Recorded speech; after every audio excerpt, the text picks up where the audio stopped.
De toda esta carta es el texto del versículo 18 de este primer capítulo, y en esto me gozo y me gozaré aún. Pablo escribió estas palabras en medio de circunstancias muy difíciles. Sin embargo, a pesar de que no le estaba pasando bien, él se regocija y porque tiene un motivo para regocijarse y celebrar, que es el que vamos a mencionar en esta noche, la extensión del reino de Dios. Así que pensemos un poco al iniciar este pensamiento en el gozo del creyente en medio de las dificultades.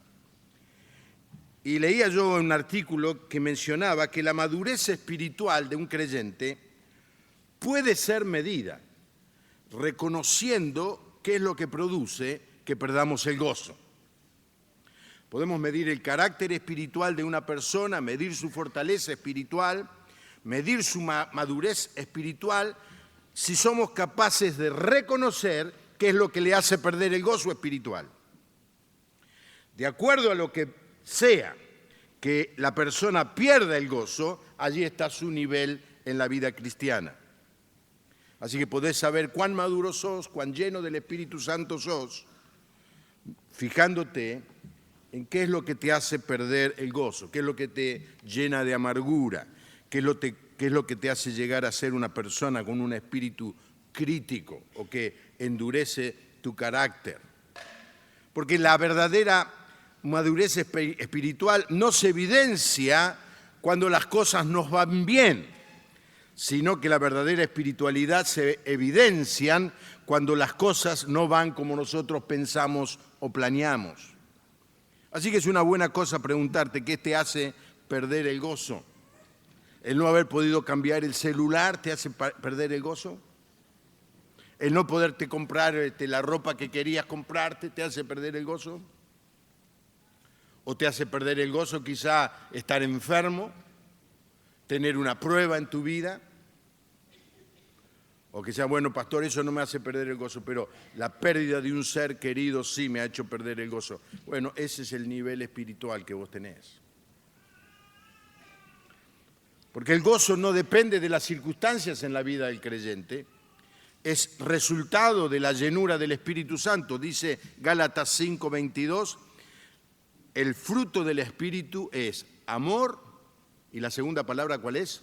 Gozo y paz. Así que siempre que estamos llenos del Espíritu Santo, el Espíritu Santo produce que haya gozo en nuestra vida, esa satisfacción interior, esa plenitud. A veces junto con la tristeza, a veces junto con el dolor, pero el creyente que tiene el Espíritu Santo tiene esa sensación de plenitud, de bienestar, de paz interior que se describe en la Biblia como la palabra gozo espiritual. Ahora mencionábamos domingos atrás que la única razón para que el creyente pierda el gozo es el pecado. Así que si estás viviendo en pecado es natural que no tengas gozo, que estés zozobrando en tu interior, que te sientas mal, que no puedas dormir. Y esto le pasaba a David al punto que en el Salmo 51, él ora y le dice al Señor, devuélveme el gozo de la salvación. Pero aparte del pecado, no debería haber ninguna cosa que le quitara el gozo al creyente.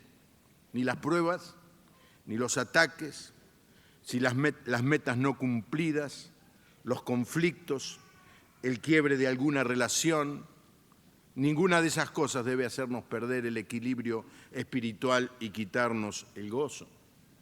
Porque el Señor no nos dijo que íbamos a vivir en un lugar tipo el jardín del Edén. Hay algunas veces que yo escucho sermones que dicen algo así, si usted se convierte a Cristo, se le terminan todos los problemas, usted va a vivir una vida de felicidad y plenitud, no va a tener más enfermedad, no va a tener más escasez. Es mentira, ese no es el mensaje que predicó Jesús. Jesús le dijo a sus discípulos, estas cosas les he hablado para que en mí tengan paz, Juan 16:33. En el mundo, que dice el texto, tendrán aflicción, pero confíen, yo he vencido al mundo. Santiago 1, 2, 3 dice: hermanos míos, considérense muy dichosos cuando estén pasando por diversas pruebas. ¿Quién se siente dichoso cuando está pasando por pruebas? Pero Santiago dice: siéntanse dichosos. ¿Por qué? Porque Dios tiene un propósito. Bien saben que cuando su fe es puesta a prueba, produce paciencia, y luego sigue diciendo una serie de cosas que la prueba produce. Si no tenés pruebas, nunca vas a tener la experiencia de recibir eso de Dios. Hermanos, tenemos que reconocer que muchas veces hemos pasado por pruebas y nos hemos quejado, nos hemos enojado con Dios, hemos protestado, nos hemos dedicado a cuestionar a Dios, su soberanía. ¿Por qué Dios permite que yo pase por esta circunstancia? Hay gente que pasa por circunstancias difíciles y en vez de venir a la iglesia a orar, lo que hace es se va de la iglesia. Entonces, ¿por qué no va más? Porque cuando anduve mal, Dios no me ayudó. Claro, ellos piensan que Dios no lo ayudó, pero Dios está en el control de lo que nos pasa y trabaja en nuestra vida, si nos damos cuenta, aún en medio de las pruebas. Ahora, ¿cuál era el gozo de Pablo en medio de las dificultades? Porque lo que estamos estudiando es la carta que Pablo escribió y un poco estamos mirando su vida. El apóstol Pablo tenía un gozo que no conocía límites. A medida que leemos sus cartas vemos que cuanto más prueba tenía él en su vida, más gozo disfrutaba. Su vida es una ilustración de aflicciones severas mezcladas con gran gozo. ¿Se acuerdan cuando estudiamos la formación de esta iglesia en Filipo? Lo azotaron, lo metieron en la cárcel, ¿y qué hizo Pablo en esa noche?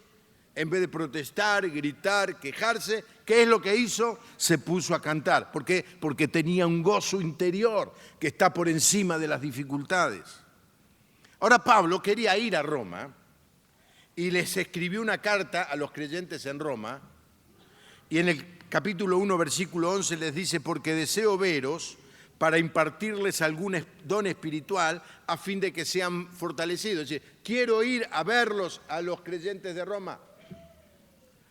Es como que se estaba anunciando, aunque él le escribe una carta tremendamente importante, es una de las cartas más profundas de todas las que escribió, él también aprovecha la carta para prepararse un viajecito, porque él tenía un plan en su mente, y era ir a España. Miren lo que dice en el capítulo 15. Por esto muchas veces no me ha sido posible ir a visitaros, pero como no me queda más tarea pendiente en estas regiones y como desde hace muchos años deseo ir a verlos, iré a visitarlos ahora que vaya a España. Espero verlos cuando pase por allá y que me ayuden a continuar con mi viaje luego de haber disfrutado de su compañía. Es decir, Pablo quiere ir a Roma, quiere conocer a los hermanos que no conocía. La iglesia de Roma no la había formado Pablo, no la había fundado Pablo, pero va con un propósito, tiene varios propósitos. Una, levantar ofrenda para los pobres de Judea; otra, conocer a los hermanos, enseñarles la palabra de Dios, predicar el evangelio y tener conversos allí en Roma, pero también tenía una cosa en mente, y es usar a Roma, la iglesia de Roma, como un trampolín para poder llegar a España. Nunca se supo si llegó a España o no, aunque en la costa cerca de Barcelona hay una piedra que dice, yo no la vi, pero no sé si Carlos la fuiste a ver, entre Barcelona y la frontera con Francia, que dice que es el lugar donde Pablo arribó y luego evangelizó España. Pero eso no está en la Biblia y nunca lo sabemos. Ahora, Pablo tenía un plan, así que tenía un plan de ir a Roma, sabía qué es lo que quería hacer y también sabía que quería usar la iglesia de Roma para ir a España. En el versículo 10 del capítulo 1 le dice así: rogando que de alguna manera tenga al fin, por la voluntad de Dios, un próspero viaje para ir a vosotros. Así que no solamente quería ir, sino que quería tener un próspero viaje. Pero el viaje de Pablo fue lo que menos se puede decir que fue próspero. El barco naufragó, se salvaron nadando, llegó a la isla y lo picó una serpiente. Ahora, todo esto, si usted quiere leerlo, lo tiene que leer en el libro de los Hechos, del capítulo 21 en adelante. ¿Por qué está preso Pablo? ¿Qué hizo de malo porque lo pusieron preso? ¿Y por qué tiene que ir a Roma? ¿O va a Roma de esta manera? Entonces un hermano ahora va a pasar y nos va a leer algunos versículos del capítulo 21 y algunos versículos del capítulo 28, pues son 8 capítulos para leer, en donde está el relato del momento en que fue preso en Jerusalén y la razón por la que fue preso, hasta el final del libro de Hechos que nos menciona Lucas y que termina allí con Pablo en Roma. Buenas noches. Como decía Juan Pablo del libro de los Hechos, vamos a leer el capítulo 21, que es el arresto de Pablo en el templo. Y dice así: Cuando llegamos a Jerusalén, los hermanos nos recibieron con gozo.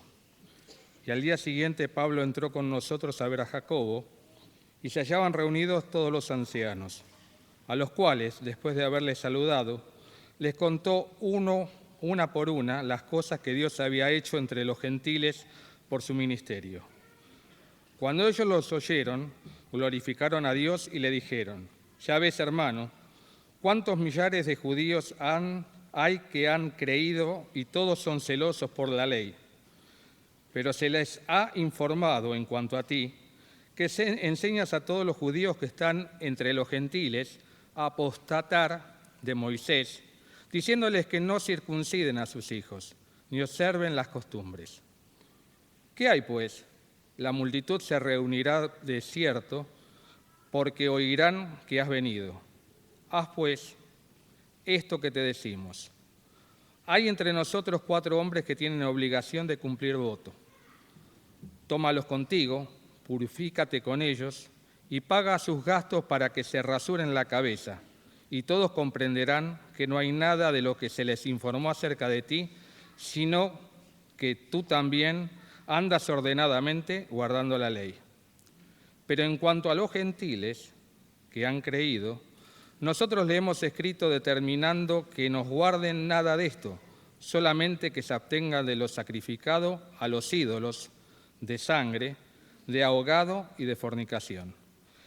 Entonces Pablo tomó consigo aquellos hombres y al día siguiente, habiéndose purificado con ellos, entró en el templo para anunciar el cumplimiento de los días de la purificación, cuando había de presentarse la ofrenda para cada uno de ellos. Pero cuando estaban por cumplirse los 7 días, unos judíos de Asia, al verle en el templo, alborotaron a toda la multitud y le echaron mano, dando voces: varones israelitas, ayudad. Este es el hombre que por todas partes enseña a todos contra el pueblo, la ley y este lugar. Y además de esto, ha metido a griegos en el templo y ha profanado este santo lugar. Porque antes había visto con él en la ciudad de Trófimo, de Efeso, a quien pensaban que Pablo había metido en el templo. Así que toda la ciudad se conmovió y se agolpó el pueblo. Y apoderándose de Pablo, lo arrastraron fuera del templo e inmediatamente cerraron las puertas. Y procurando ellos matarle, se les avisó al tribuno de la compañía que toda la ciudad de Jerusalén estaba alborotada. Tomando luego soldados y centuriones, corrió a ellos. Y cuando vieron al tribuno y a los soldados, dejaron de golpear a Pablo. Entonces, llegando el tribuno, les prendió y les mandó atar con 2 cadenas, y preguntó quién era y qué había hecho. Pero entre la multitud, unos gritaban una cosa y otros otra. Y como no podían entender nada de cierto a causa del alboroto, le mandó llevar a la fortaleza. Al llegar a las gradas, aconteció que era llevado en peso por los soldados a causa de la violencia de la multitud, porque la muchedumbre del pueblo venía detrás gritando: muera. Pasamos ahora,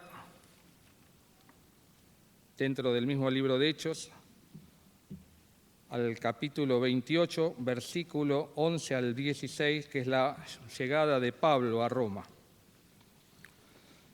Pasado 3 meses nos hicimos a la vela en una nave alejandrina que había invernado en la isla, la cual tenía por enseña a Cástor y Pólux. Y llegando a Siracusa estuvimos allí 3 días. De allí, costeando alrededor, llegamos a Regio.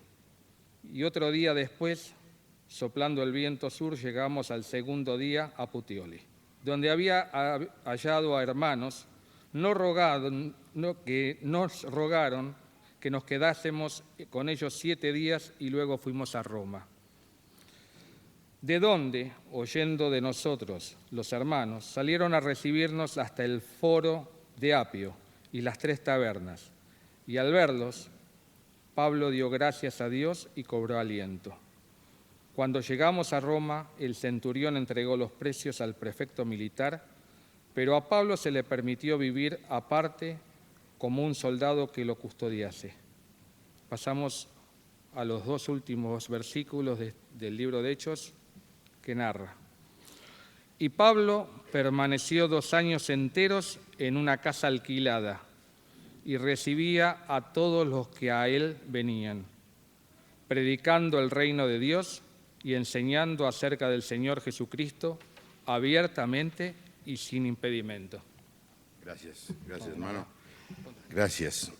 Así que todo comenzó cuando terminó el tercer viaje misionero. Pablo fue a Jerusalén a informar cómo le había ido. Y para demostrar que cumplía con la ley, entró al templo a cumplir algunas ceremonias. Allí lo agarró la turba, casi lo matan, y lo salvaron los soldados romanos. Lo salvaron. Al punto que dice que en un momento, cuando entraban a la fortaleza, en la escalinata, lo tuvieron que subir encima de los cuerpos de ellos, porque la turba lo quería matar. Así Pablo entró y luego de Jerusalén lo llevaron a Cesarea, y allí estuvo preso 2 años. ¿Qué había hecho Pablo? Nada. Simplemente que estaba custodiado, porque provocaba tanto enojo en la gente, la figura de él, en los judíos, que los romanos lo cuidaban y no sabían qué hacer. Lo soltamos, tenemos problema con los judíos. Lo dejamos preso, tenemos problema con él. Así que Pablo habló, y todo eso está en los capítulos del 21 en adelante del libro de Hechos. Habló con el gobernador Festo, con Félix, con el rey Agripa, sin ningún resultado. Así que por 2 años languideció como un prisionero en una cárcel. Y en la ciudad de Cesarea, es donde los romanos, habían construido una gran ciudad con estadios deportivos y todo, y ahí tenían la fortaleza principal. En un momento dado, Pablo se cansó de que estos judíos no tomaran decisión acerca de él y apeló al César. El hecho de apelar al César ya lo convertía en un preso muy especial. No lo podían largar. Tenía que ir a hablar con el César. Y entonces Pablo fue llevado a Roma en este viaje. Y dice que, como leyó el hermano, permaneció 2 años enteros en una casa alquilada y allí recibía a todos los que iban a verlo. Allí escribió estas cartas de la prisión, especialmente mencionamos esta carta a los filipenses. Allí se le dio oportunidad en Roma de defenderse a sí mismo frente al emperador. El emperador en esa época era Nerón, que no simpatizaba con los cristianos. Y Nerón no tenía ningún apuro en decirle a Pablo cuál era su decisión. Así que pasaban los días, los meses, y en algún momento Pablo pensaba que él iba a terminar siendo ajusticiado por Nerón. Hay un mapa para que ustedes vean, ahora sí me hubiera venido bien el aparatito ese, pero no lo trajiste, Horacio, ¿no? El viaje a Roma. Este es el 4º viaje del apóstol Pablo. De Jerusalén a Cesarea es que lo llevan los soldados romanos para librarlo de la turba del templo. En Cesarea se embarca en un barco, va a Sidón. De Sidón da la vuelta por el norte de la isla de Chipre. Mirá vos, de adelante, miren, me siento como Schwarzenegger ahora.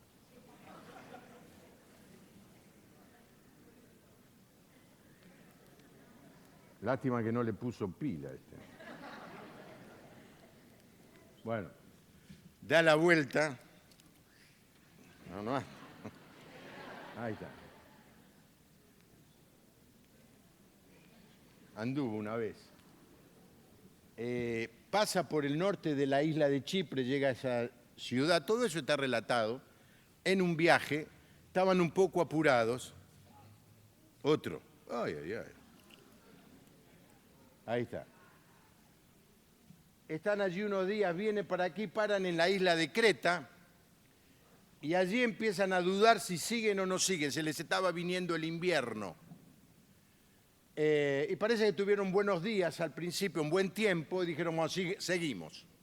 Cuando llegaron a esta zona, tuvieron una tormenta, semanas sin dormir y sin comer. Semanas, dice el texto. Tanto que Pablo en algún momento le dice, paren muchachos, empiecen a comer. Tiraron todo lo que había arriba del barco para salvarse. Finalmente la tormenta sigue y cuando están cerca de la isla de Malta, digo tan cerca porque llegaron nadando, el barco se destruyó y ellos todos, tal cual lo había profetizado Pablo, llegó a la isla de Malta. Así, este era el próspero viaje que Pablo dijo que iba a tener. Ahí en la isla de Malta lo picó una serpiente y los de la isla dijeron, no se muere porque es una serpiente venenosa, pero no se moría. Entonces dijeron, este tipo es diferente. Y eso aprovechó Pablo para predicar. Estuvieron 3 meses y Pablo predicó y se convirtieron muchas gentes ahí en Malta. Después encontraron un barco que los llevó a Siracusa. ¿Cuántos sicilianos hay aquí? ¿Hijos de siciliano? ¿Nietos de siciliano? Claro. Siracusa, Palermo aquí y acá Messina. Pasó por el estrecho de Messina, paró en Reggio Calabria. Hay un equipo de fútbol, ¿no? De Reggio.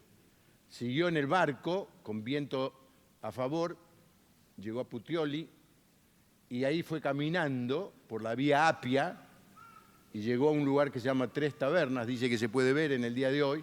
Ahí lo fueron a recibir los hermanos y terminó en Roma. Cuando llegó a Roma lo pusieron en una cárcel, así que vamos a hablar ahora de eso. Al llegar a Roma, versículo 16, el centurión entregó los presos al prefecto militar, pero a Pablo se le permitió vivir aparte bajo la vigilancia de un soldado. No fue puesto en prisión porque él no había cometido ningún delito. Las autoridades no tenían ningún cargo en contra de él, así que no lo podían liberar porque había apelado a César, pero tampoco querían que viviera mal. Así que Pablo permaneció 2 años enteros en una casa alquilada y allí recibía a todos los que iban a verlo. Ahora, Pablo estaba constantemente custodiado por un soldado romano. Le dice a los cristianos, a los judíos de Roma, por esta razón los he llamado, pues quería verlos y hablar con ustedes. Me encuentro encadenado por creer en la esperanza de Israel. Los romanos, los alguaciles, sabían que era un preso importante que producía problemas, así que le asignaron un soldado romano. La guardia romana se cambiaba cada 6 horas, así que Pablo se cambiaba cada 4 horas, cada 6 horas, y por día estaba encadenado con un soldado de día y de noche.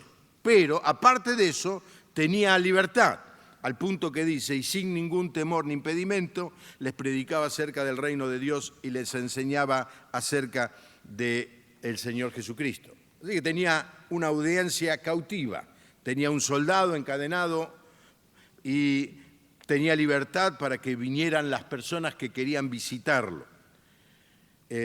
Claro que hay que vivir encadenado a otra persona las 24 horas del día. Esto incluía absolutamente todos los detalles a los que no voy a hacer referencia en esta noche. Ahora, en medio de esta circunstancia, los creyentes de la ciudad de Filipo empezaron a tener temor por Pablo y le mandaron a Epafrodito, que fue con 2 preguntas. Tenían dudas ellos, 2 cosas. Número 1, ¿cuál era la condición de Pablo? Estaban preocupados, estaba preso hacía 4 años. Bueno, por lo menos 2 años y un poco más. ¿Cómo estaba Pablo? Estaba bien de salud, estaba pasando un buen tiempo, un mal tiempo en la cárcel. Y la otra pregunta era, ¿cuál es la condición del Evangelio? ¿Está prosperando el mensaje del Evangelio? ¿Se siguen fundando iglesias? ¿Se siguen salvando personas? Junto a estas dos preguntas le enviaron una ofrenda y también lo enviaron a Epafrodito, el que llevaba la ofrenda, que se convirtió en un gran ayudante de Pablo. Así que esta carta es respuesta a esa preocupación de ellos. Y Pablo quiere que los creyentes en Filipo estén tranquilos, tengan paz, no tengan nervios. Y entonces sobreenfatiza el tema del gozo. Les dice, en medio de todas estas circunstancias, tengo gozo. Miren lo que dice el capítulo 1, versículos 3 y 4. Doy gracias a mi Dios cada vez que me acuerdo de ustedes en todas mis oraciones. Siempre ruego con gozo por todos ustedes. Capítulo 2. Ustedes confían en Dios y le sirven, y esto es como si le presentaran una ofrenda, tal vez a mí me maten, y entonces mi muerte será parte de esa ofrenda a Dios. Si esto llega a suceder, seré muy feliz y quiero compartir esta alegría con ustedes. Más gozo. Filipenses 3:1. Por lo demás, hermanos, gócense en el Señor. Capítulo 4. Regocíjense en el Señor siempre, y otra vez os digo, regocíjense.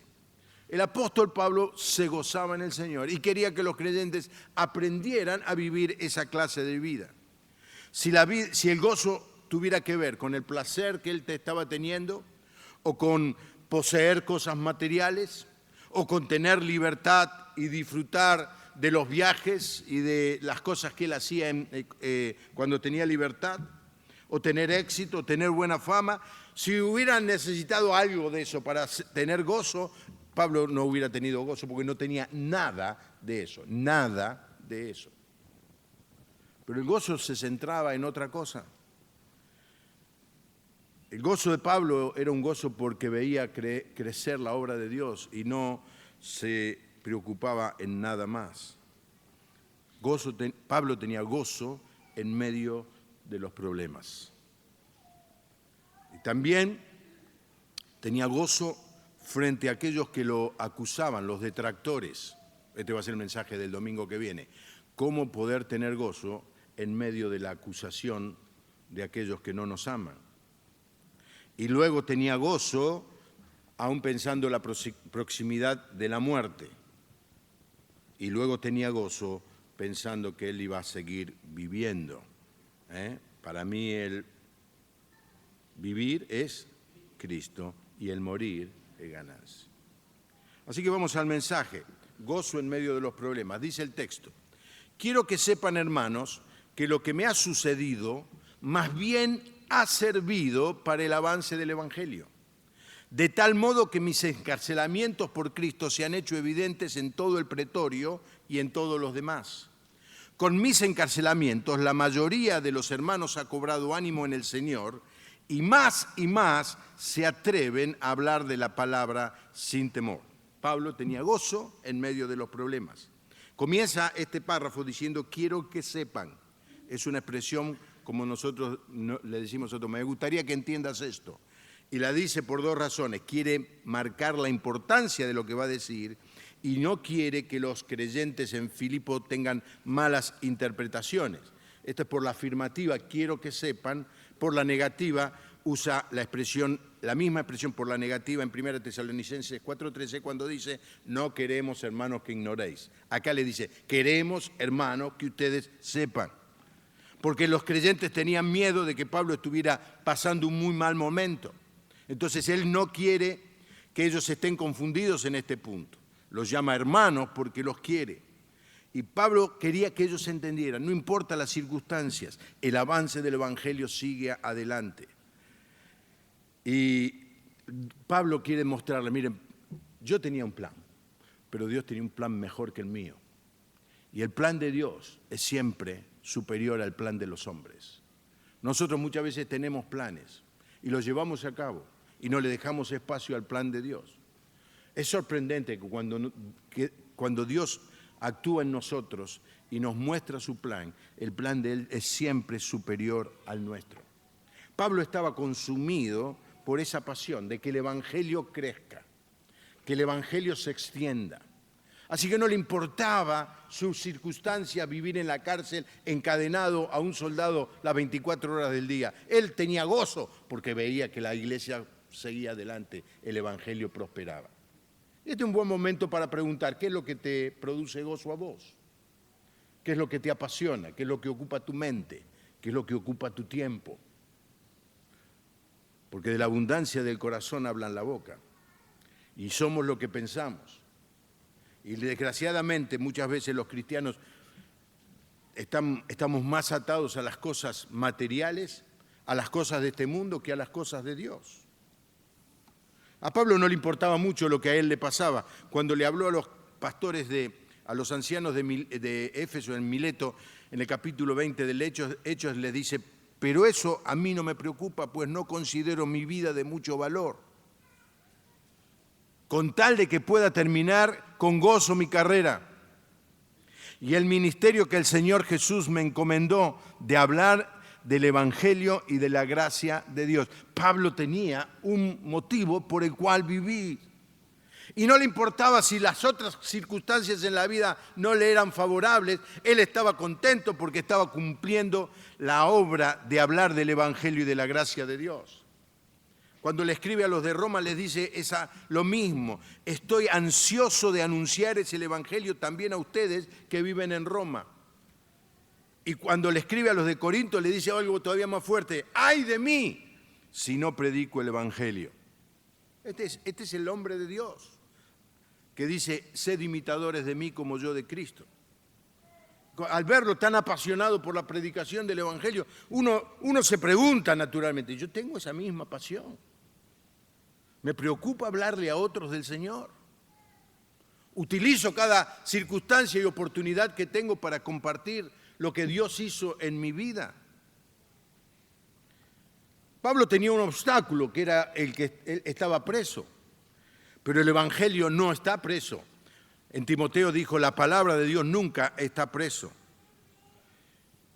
Y ver cómo el Evangelio se extiende hacía arder su corazón.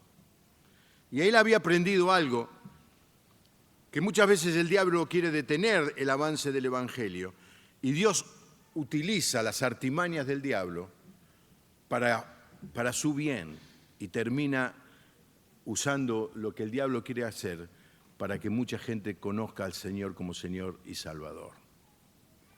Así que el versículo 13 nos habla del avance de la causa del Evangelio fuera de la iglesia. Versículo 13: de tal modo que mis encarcelaciones por Cristo se han hecho evidentes en todo el pretorio y en todo lo demás. Pablo se veía como un prisionero, pero no un prisionero porque había cometido un delito, sino un prisionero porque era alguien que predicaba el Evangelio de Jesucristo. En Hechos 28:20 dice: me encuentro encadenado por creer en la esperanza de Israel. En Efesios 6:20 dice: del cual soy embajador en cadenas. En ambas expresiones, él está utilizando la idea de una cadena corta que está atada a la muñeca del preso y que también está atada a la muñeca del soldado. Y esta era la clase de cadena que Pablo usaba las 24 horas del día. Escaparse era imposible y no podía tener libertad. A veces, en vez de ponerse a llorar, empieza a predicar. Así que el ministerio de Pablo con los guardias. Dice el versículo 13: mis encarcelaciones por Cristo se han hecho evidentes en todo el pretorio. La otra versión dice: todos los guardias del palacio y el resto de la gente saben que estoy preso por servir a Cristo. Desde el punto de vista del gobierno romano, Pablo estaba encadenado al soldado. Desde el punto de vista de Pablo, era el soldado el que estaba encadenado a él. ¡Qué oportunidad para predicarle el mensaje del Evangelio! 6 horas sin que se pudiera ir. A veces cuando nosotros le hablamos a alguien, la persona cambia de conversación o dice no quiero decir y se va. Esto no, se tenía que quedar. Posiblemente los cristianos en Roma habían pedido: Señor, ábrenos las puertas, queremos predicar en la casa del César, que los soldados se conviertan, pero no habían encontrado ninguna manera de entrar. Y entonces Dios tiene un plan y lo manda a Pablo preso. Ahora, ¿qué veían los soldados? Y veían el carácter de Pablo, la actitud de Pablo. No era un preso que se quejaba, no era un preso que protestaba, no era un preso que lloraba todo el tiempo. Miren lo que no tengo, estoy solo, nadie me visita, no tengo ropa, me estoy muriendo de frío, no puedo leer. No, lo veían lleno de fuego, hablando del Señor. Y cuando venía la gente a escuchar, se tenían que aguantar el sermón. Y dice un texto en Hechos 20 que Pablo hablaba más largo que Juan Pablo. Y hablaba y hablaba y hablaba, tantas así que en una ciudad había un muchacho sentado en la ventana de un segundo piso, se apoyó en la ventana mientras Pablo hablaba largamente, dice, se durmió y se cayó al piso de afuera, no de adentro. Y él predicaba. Y se deben haber convertido, porque cuando termina la carta dice en Filipenses 4:22, todos los santos los saludan, especialmente lo de la casa del César. Dice, ¿quiénes eran estos? Los soldados que se convertían. La palabra pretorio que usamos aquí, que no es una palabra que usamos, tiene que ver con la guardia del emperador o en algunos casos el palacio del emperador. Era una guardia muy importante. Había empezado siendo una guardia para cuidar al soldado, al emperador, y se ha ido creciendo. A esta altura tenía 10.000 miembros esta guardia y tenía tanto poder que en algún momento sacaba y ponía emperadores, aunque era la guardia solamente. Y él estaba en la guardia y tenía una casa alquilada. Así que allí estaba Pablo, atado a un soldado, pobrecito, el soldado. Y los soldados los veían bien, que no sufría, no protestaba. Y si cantó cuando lo azotaron, me imagino que también cantaba allí. El famoso comentarista bíblico Meyer escribió en su comentario, dice, en algunos días la casa alquilada se debe haber llenado de personas a quienes el apóstol le habló la palabra de vida, y cuando la gente se iba, el guarda se sentaría junto a él haciéndole preguntas acerca del significado de lo que había hablado. En otros momentos, cuando la actividad había cesado, el soldado y el apóstol se podrían hablar en esas horas de la noche. El apóstol le contaría a los soldados la historia de cuando era un orgulloso opositor a Cristo, de cómo se convirtió, y les explicaría que estaba preso, pero que no había cometido ningún delito, sino por lo que él creía. Les diría que aquel a quien los soldados habían crucificado bajo Poncio Pilatos era el Hijo de Dios y Salvador de los hombres. Como todas esas historias se expandían, los soldados hablaban unos con otros. Toda la guardia comenzó a simpatizar con este hombre que siempre se mostraba gentil y atento, aún en medio de un encarcelamiento injusto. El hecho de que muchos se hicieron cristianos y que la palabra de Jesús fuera conocida en toda la guardia indican que la vida del apóstol era un ejemplo en todo sentido. Qué extraordinario, ¿no es cierto? Ahora, no solamente con los soldados, sino con todos los demás, dice el texto, de tal modo que mis encarcelaciones por Cristo se han hecho evidentes en todo el pretorio y a todos los demás. Aparte de a los soldados, se conoció el hecho de que Pablo estaba en una casa y que predicaba, y evidentemente debería tener una gran capacidad y una gran sabiduría, y la gente comenzó a ir. En un momento fueron los judíos, capítulo 28 que leyó nuestro hermano, versículos 23 y 24. Pablo les señaló un día para reunirse a los judíos y muchos acudieron al lugar donde se hospedaba y desde la mañana hasta la tarde les habló del reino de Dios, citando tanto a la ley de Moisés como a los profetas para convencerlos acerca de Jesús. Algunos concordaban con lo que Pablo decía, pero otros no creían. Así que la gente iba y él les predicaba. Y en esos 2 años permaneció enteros en una casa alquilada y allí recibía a todos los que iban a verlo y sin ningún temor ni impedimento les predicaba acerca del reino de Dios y les enseñaba acerca del Señor Jesucristo.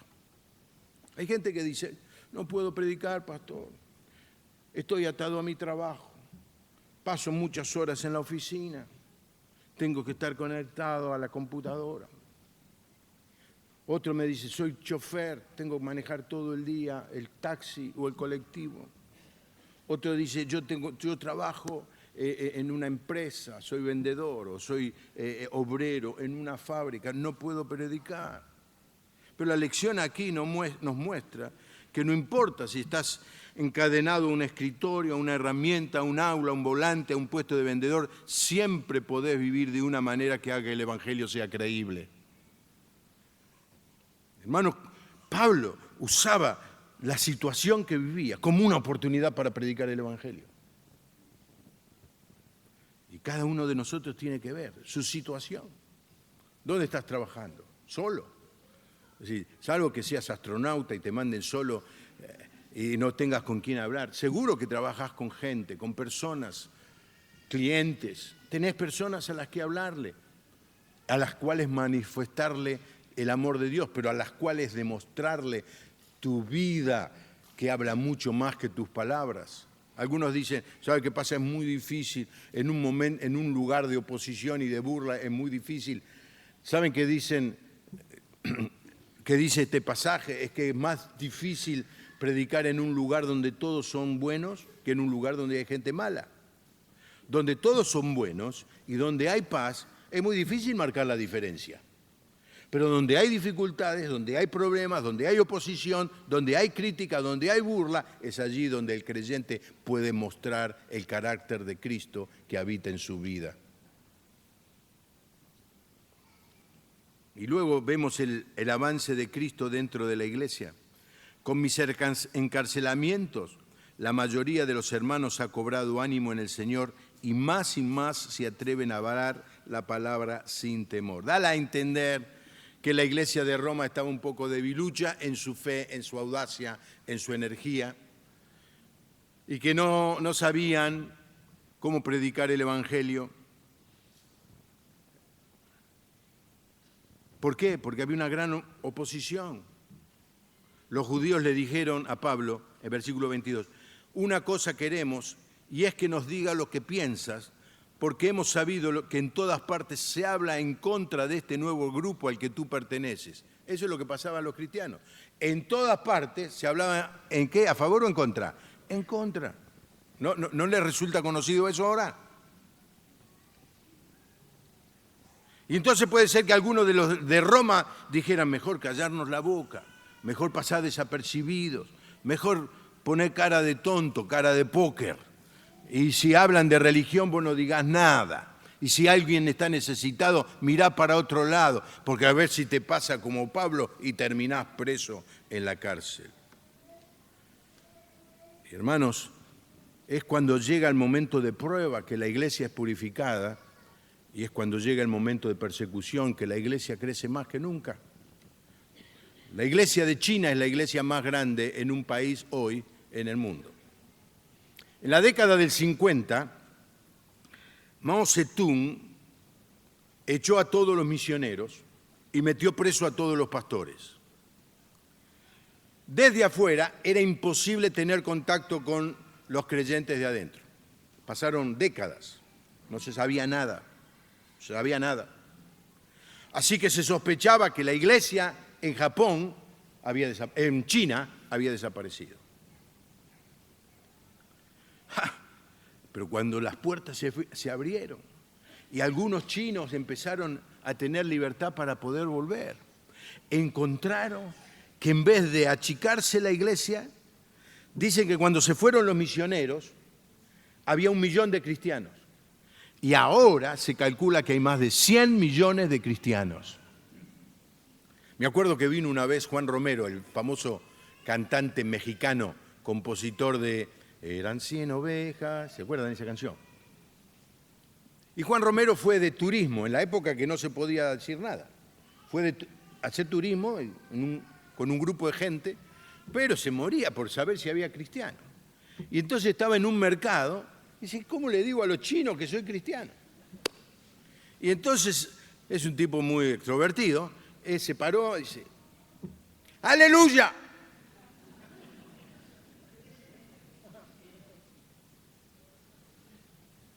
¡Aleluya!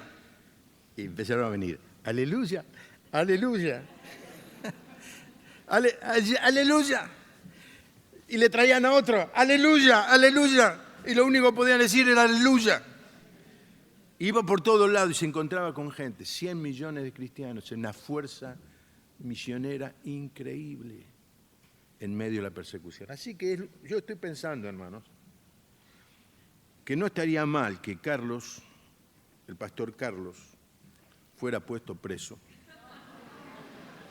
Diego Asteita también fuera puesto preso. Y Jorge Sarabí fuera puesto preso. No, yo me tengo que quedar acá.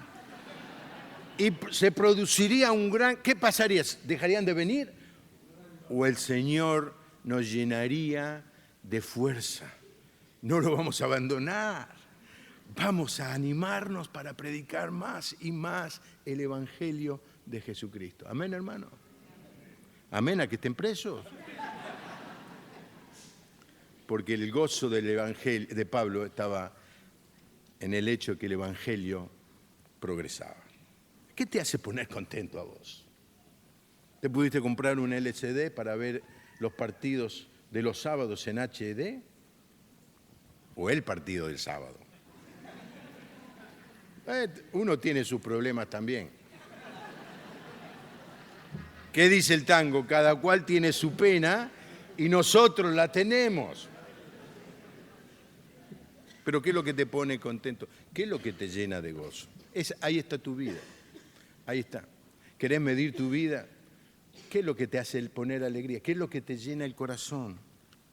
Si vos basás tu gozo en el prestigio, en las posesiones materiales, en que te vaya bien en la vida, tu gozo va a ir y venir, porque no siempre te va a ir bien.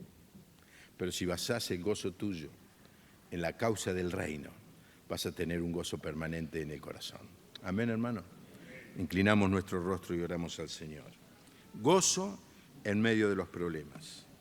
Y ojalá el Señor te haya hablado en esta noche como me habló a mí mientras preparaba este sermón. Basta de protestar por lo que no tengo, basta de quejarme porque no todo me va como planeo yo. Cuando Dios hace el plan es superior. Si Pablo hubiera ido en un próspero viaje, hubiera seguido a España y no se hubieran convertido los soldados de la cárcel esa. Y en la casa del César nunca hubiera conocido el mensaje del Evangelio.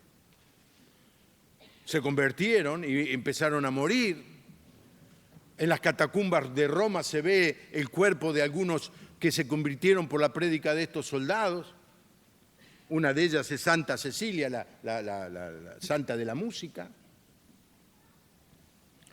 Era de una familia patricia, no que era de Villa, de acá de Parque Patricio, una familia de la realeza de Roma, y cuando se convertían los mataban. Pero el Evangelio corría. Y 300 años después, el emperador no puede menos que reconocer que ya la ciudad y el imperio había sido evangelizado por la causa del nombre de Cristo. Eso produce gozo. Eso produce gozo. Ojalá que ese sea el motivo de gozo en tu vida. Oramos al Señor. Gracias, Señor, te damos por el ejemplo de este hombre de Dios, el apóstol, que a diferencia de nosotros, en vez de quejarse, llorar, protestar,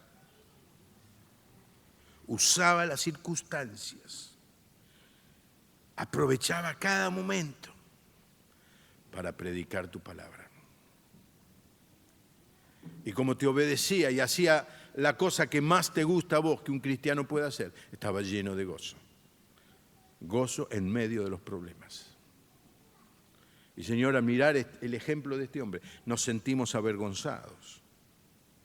Pues nosotros basamos nuestro gozo en cuestiones secundarias, en las añadiduras, en las yapas. Cuando vos nos decís, busquen primeramente el reino de Dios y su justicia.